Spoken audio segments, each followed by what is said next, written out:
The opinions expressed on this program are those of the program.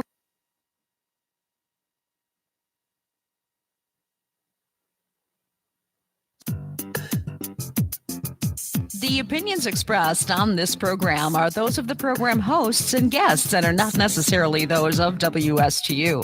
WSTU does not endorse products that may be mentioned. Any reproduction or retransmission of this broadcast is strictly prohibited without written consent of WSTU. It's time for Martin County Movers and Shakers. And now, here's your host. Well, hello, everyone. Happy almost Thanksgiving. Anna Valencia Tillery, your happy hostess with the mostest. Always excited to be able to come on air and share with you all the great happenings that are occurring throughout our beautiful communities of the Treasure Coast. And one of the things that I am most passionate about this time of year is the collaboration that White Glove Moving and Storage has with the Treasure Coast Food Bank. It's an ongoing labor of love for us annually. As a matter of fact, I know on a previous show we covered some of the details, though this is our 7th annual holiday food drive with the Treasure Coast Food Bank. And we find this to be so valuable because there are so many resources out there leading up to Thanksgiving, and there are many families throughout the Treasure Coast area. As a matter of fact, I believe it's upwards of 200,000 plus families that are food insecure, especially at the holiday time. And so they are able to take advantage of all this delicious food come Thanksgiving, yet there seems to be a lull in between Thanksgiving and Christmas. And when we heard that, White Glove made the decision 7 years ago to try and step up and make a difference in that small time frame. And that's when kids are out of school for a longer period of time as well. And so the demand on the family really does increase. That burden is there. And the food bank does a great job of making sure that they disperse it to the 200 plus food kitchens and soup pantries and you name it throughout the area to make sure that this food is distributed and that families that know of these services can go and properly receive those particular food donations. And they do it in such a way that it is I've seen it. I got to actually spend some time at some of the local food pantries and see that it isn't done in any way other than with love and, beautiful presentation of these boxes. And folks really are so grateful. I know that there used to be many decades ago, just this stigma about something like that. Yet now it doesn't even look as though it looks as if they went to Sam's Club and you could carry it out in a box and away you go. So here in the studio, just to help better clarify the mission of the Treasure Coast Food Bank and what they're doing annually, we have Krista Garafola. She's the Chief Resource Officer for the Treasure Coast Food Bank. And I'm so excited you're here in the studio with us today. Thank you for having me. I'm so excited to be here too. This organization is so well run and the mission is so clear. I personally, and being at White Glove Moving and Storage for a number of years now, have always felt that when you can do something tangible and you can physically get involved, you understand the mission better than when you're sometimes just writing a check. Not that we don't like checks. We love checks. And credit cards and cash. Absolutely. Yeah, it's just something to be said for really seeing that their people are benefiting from it. And you're not just wondering, what if? No. You know that it's being distributed and things are happening. So let's talk a little bit about the mission of the food bank and what are some of the things that folks can do leading into Thanksgiving to get involved. Absolutely. This is our busiest time of year. This is when people are really thinking about the food bank. So we have a lot of different ways for people to get involved. Our mission, first and foremost, is to alleviate hunger on the Treasure Coast by providing a number of services. We have about 20 different programs that we provide to the community because hunger impacts people in different ways, and people come to hunger through a lot of different ways in their life. Every situation is different. So we have a variety of programs to address the very specific needs that people have when they are struggling to put food on their table and to feed their families. So Thanksgiving is our biggest sort of time of year where people are thinking of us. And we have a lot of different ways for people to get involved. And we have a lot of different ways that we are serving our clients in need this holiday season.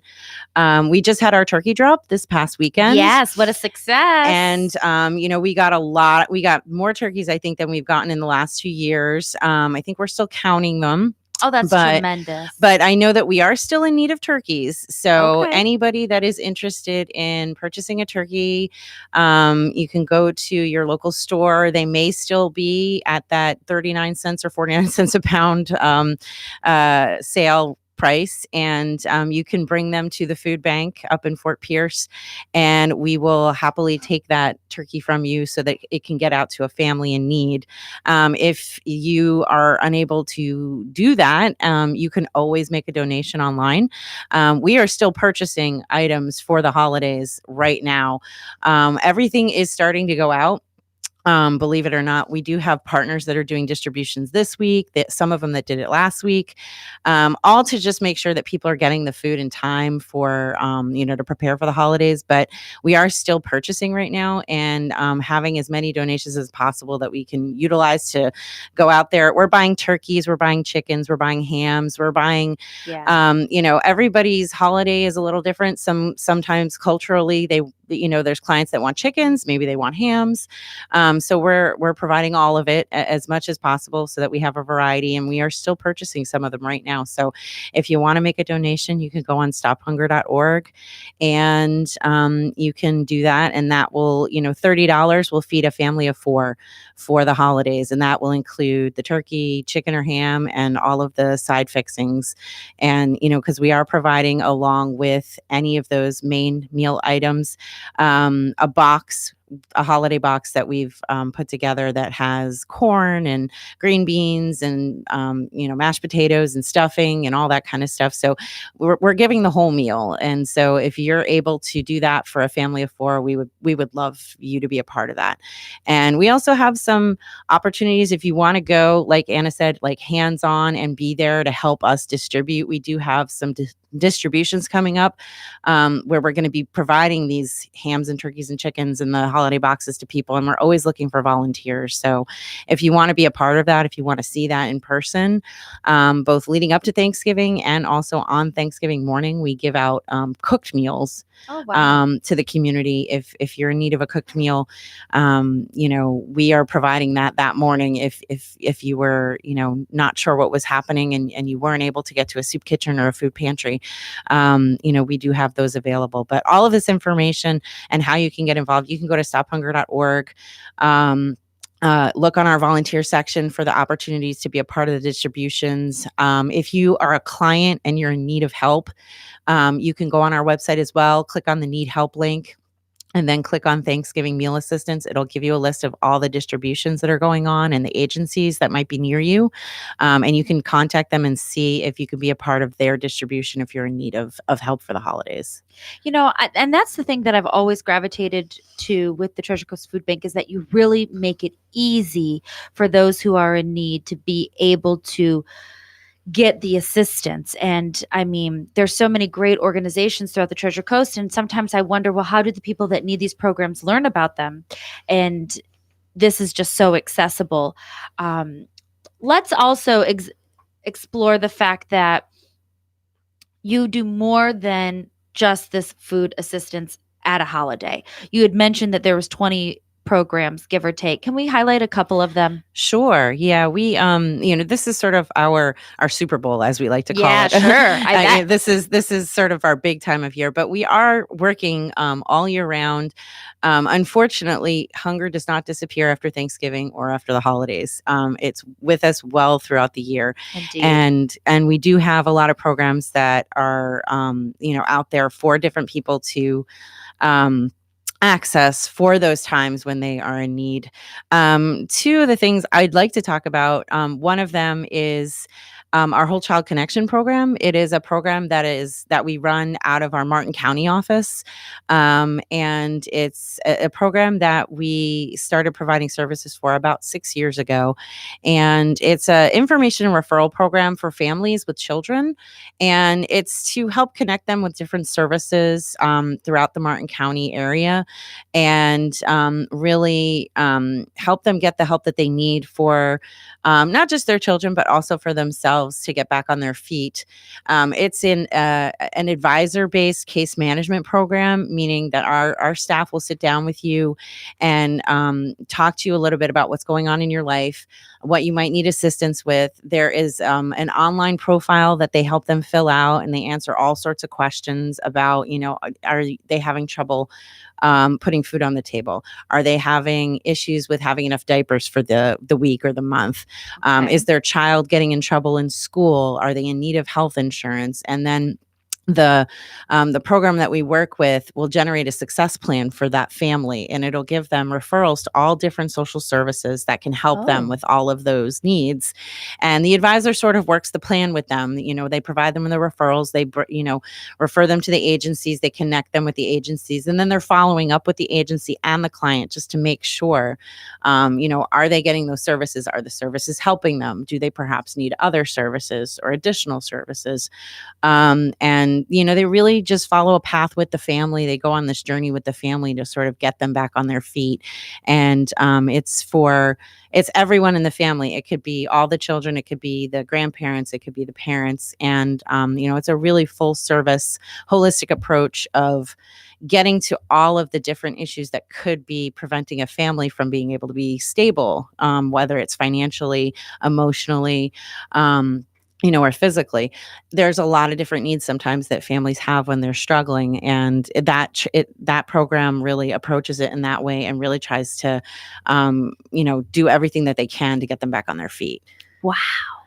And I was just describing how it can be so hard to know what programs are in place, yet this is sort of a one-stop shop. It is. At doing that overview and then helping them execute. Absolutely. That is great. And again, that's the Whole Child Connection, and that's ran right here in Martin County. Yeah, we have an office right in Martin County. And so it's for anybody can go online and, do the profile from their home.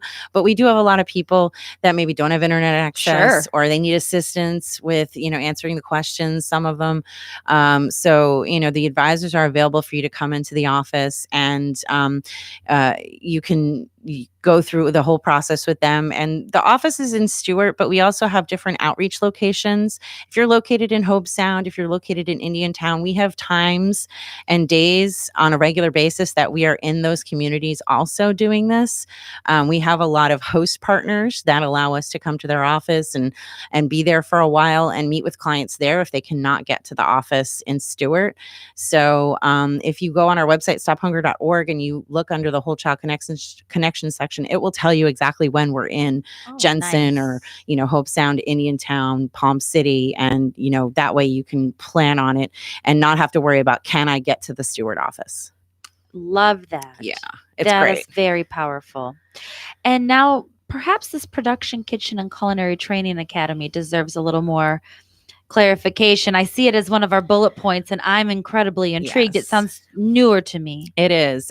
This is a program. The Production Kitchen officially launched in 2017, and it was a project that our president and CEO has been talking about probably since I started at the food bank about 9 years ago. And it is a facility, a state-of-the-art facility with all different production equipment in order for us to process excess food, particularly fruits and vegetables.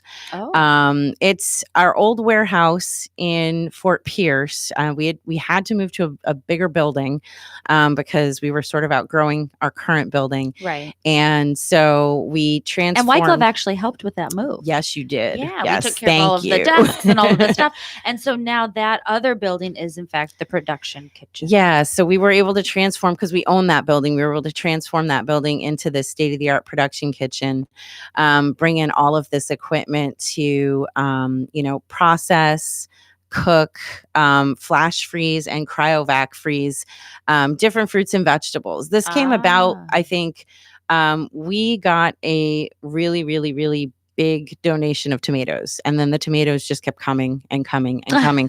And it was to the point where our agencies and clients were like, we can't take any more tomatoes. We don't know what to do with them anymore. And our CEO was like, it would be really great if we could just make tomato sauce out of this and then freeze Right. it and just have it for, when we, don't have more tomato sauce That left. Judith is so Yeah, smart. yeah, she's Shout out to Miss yes. Judith. Peters, amazing lady, I a was great gonna say leader. she's always thinking forward in terms of sort of where we need to be in terms of serving the community. So the food waste that was occurring because we could only take so much and the community can only take so much was a huge amount, just for us, let alone for the state of Florida. So we really wanted to be able to extend the shelf life of that product and be able to take it and process it and make it into spaghetti sauce or maybe Salsa. salsa. I love a good Exactly. salsa. I'll share my recipe on our Facebook page, folks. You're gonna love it. Yeah. And so because all of that food would either be brought to a landfill and thrown away, or it would be plowed over. And then also the farmer would lose out on selling the product or being able to do anything with the product. So we kind of built this kitchen with the intention of being able to rescue all of these fruits and vegetables and bring them into the kitchen, extend their shelf life, be able to do all these different things with them, kind of refill a lot of our, staple foods, maybe when they aren't as available through other means. And, so we have a 100-gallon kettle and a 200-gallon kettle that we can cook like hundreds and hundreds of mashed potatoes in like 20 minutes. So that's how you're going to prepare all these Thanksgiving cooked meals. Huh? No. Actually, the cooked meals come from the Big Heart Brigade. We partner with them, and they do all the cooking, and then we go and pick them up and we distribute them Thanksgiving morning. No, but we are utilizing them to prepare other types of meals on a daily basis. We actually we do book prep for the Boys and Girls Club, their after school meals program. We provide them with dinners, about 600 dinners every single day during the week during school year. It goes out to about no small undertaking. Yeah, 5 different locations. 600 kids a day, and we're making, like I said, hundreds of pounds of mashed potatoes, tons and tons of, pulled pork or grilled chicken and, chicken nuggets, all that kind of stuff. So we do hot meal prep for the after school meals program there. We do our summer meals program, the meals that we provide over the summer for the kids when they're not in school. A lot of people don't realize that actually the time that we have the most need is over the summer, because that is when the kids are out of school. They're not accessing free breakfast or free lunch. And so that's when White Glove does their other food drive. So once again, always in the summer and right before Christmas, identifying those times where it's most needed. Yes, it is definitely needed both of those times. And so we prepare, salads and sandwiches, and we do cold prep meals out of that kitchen. But we're doing about 2,500 of those a day over the summer. Yeah, for about a 10-week period. We had about 32 sites last year throughout St. Lucie, Indian River, and Martin County. We were delivering those meals all the way down here to Martin County as well. And we're always looking to expand both of those programs. We want to be feeding more kids, especially, where it's needed the most. So anybody that is, working with kids and you have them after school and you're interested in sort of providing them with a dinner because you're not sure if they're going to have the means at home to have a dinner at home, please reach out to us. We are looking to have more sites that we can prepare that food for, and we're always looking for summer sites too. So if you're interested, if you have a summer program and there are kids there that you want to provide meals to, we do breakfast, we do snack, and we do lunch. So, and you can do 2 of those. We can provide food for up to 2 of those different meals. So any partner out there that's doing that, either for the summer or during the school year, please reach out to us. We'd love to partner with you. I love that. That is tremendous. Now, the Training Academy. Yeah. Let's expand on that. Yeah. So there is a commercial kitchen in there. There's the production side of it. There's a regular commercial kitchen. So you can do everyday regular cooking as well. So we have a culinary training academy. We have an executive chef who was an instructor in Palm Beach County School District for about 10 years.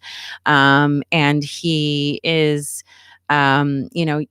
very, very well versed in teaching culinary arts. So we started a training program. It's a 12-week program, and it's for people that are underemployed or unemployed, looking for a new skill that would allow them to enter into the food and hospitality industry and be able to, upon going through this program, be able to get maybe either, if they're not working, a really good job in an industry that is thriving around here and growing, or if they're underemployed, maybe be able to, get a job where they're making more money so they can better support their family. Right. So it's a 12-week program.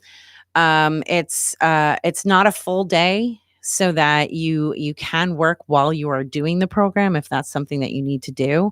And it goes through all the different basics and even more intricate and advanced things, knife skills, food safety and handling, how to make pastries and all different types of foods, as well as some of the things that you would need if you're going to work in a restaurant: how to do front of house, good customer service skills, how to plan a menu, how to do purchasing, so that they're getting training that would allow them to get a job at a restaurant or in a hotel restaurant and really move up the chain, because they're going to have a background in a lot of different aspects of that industry. And it's a growing industry here. Tourism is number one, and Yeah. at the heart of tourism, it does indeed have that restaurant base, whether it's inside a hotel or Mhm. separate. I mean, Yeah. it's a feature. Not to mention all of the kitchens that we have in a lot of the assisting living places Most and definitely. nursing homes, and so that's a big industry here too, and they all need food. So we want to be training people for jobs that are growing in the area and providing them with a skill set that they'll be able to utilize for years to come. So this is part of our Ending Hunger community of practice work, where we're kind of looking at how we can shorten the line. We've been doing a really good job of trying to meet the need of, putting more food out there, because people are really in need of it. But one of the things that we're really trying to work on now is how can we get people into a better financial situation where they don't need food assistance? Right. And this is sort of part of that philosophy and part of how we're working on doing that locally in the community. We would really rather be able to give people the ability to, make a living wage, support themselves, and then gradually be able to get off of either benefits assistance or food assistance, and for the long term, be able to be self-sufficient. So that's part of the work that we're doing with the Culinary Training Academy. And then we're also going to do some additional training in supply chain as well. Is there a cost? There is a cost to us to provide this service, but we do have scholarships available. We have a partnership with CareerSource, and they are, working with us to enroll students that are interested and see about providing tuition assistance for them so that they can go through the program. So if someone is interested, because I know we're down to like the last 2 minutes. Okay. If someone is interested, how do they go about applying? Do they go through CareerSource? And they can go to stophunger.org and click on Culinary Training Academy, and it'll have all the information of how to apply, and then also how to reach out to CareerSource to see if they qualify. We want to make it as affordable as possible. So if for some reason they don't qualify through CareerSource and they are still struggling and want to go through the program, we will try and work with them to figure out a way to cover their expenses. We can't guarantee that, but we do want to try and work with them. If they don't have the means and they really have the passion and they really want to be a part of the program, we will figure out a way to make it happen. I bet you will. And again, everything is at stophunger.org. Culinary Open House, November 20th, 5:30 to 6:30. Food for Thought tours, which I've been able to experience, and it really is powerful. November 22nd. Friends and Family Day, December 7th. What's that?